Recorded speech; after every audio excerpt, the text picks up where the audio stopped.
what you write about in Angels and Archangels, A Magician's Guide, as the most profound words ever uttered in the history of magic. Here they are, as above, so below, as within, so without. And I wonder if you can explain that, especially in light of what we're experiencing right now as a collective, where what we experience without, what we see in the world, seems to be that there is a pretty huge crisis, period of transformation, God willing, that we're going through as a collective. How do you understand as above, so below, as within, so without, in the context of this time that we're in? Well, I think outwardly the way I would probably say it or frame it is that we're going through a growing process. There's a reason they call it growing pains.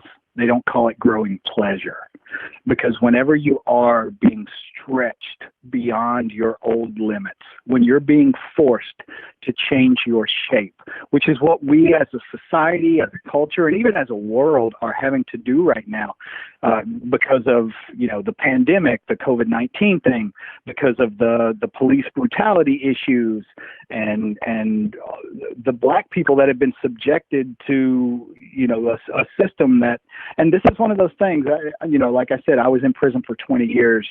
I would have had a much worse time even in the prison system if I were black. The system it definitely is built on racist and discriminatory ideology, foundations, and everything else. So there are all these things in play right now that are sort of bubbling to the surface of society that need to be addressed, that need to be dealt with in one way or another, that need to be changed. And it's not going to be easy. It's not going to be fun. But when we come out the other side of it, we will be better as a people than we were whenever we went into it.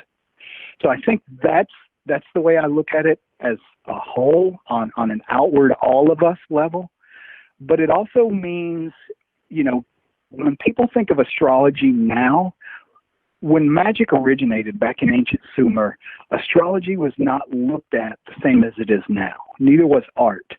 But now people look at astrology almost like the planets and the stars and the constellations are up there sort of beaming energy down at us and causing changes to, or causing things to happen down here. In magic, the way astrology was traditionally and originally viewed was that we have patterns taking place within our own energy system that mirror the patterns of the heavens, as above, so below.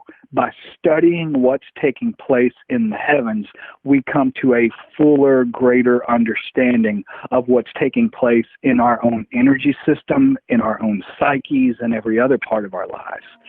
So, as above, so below.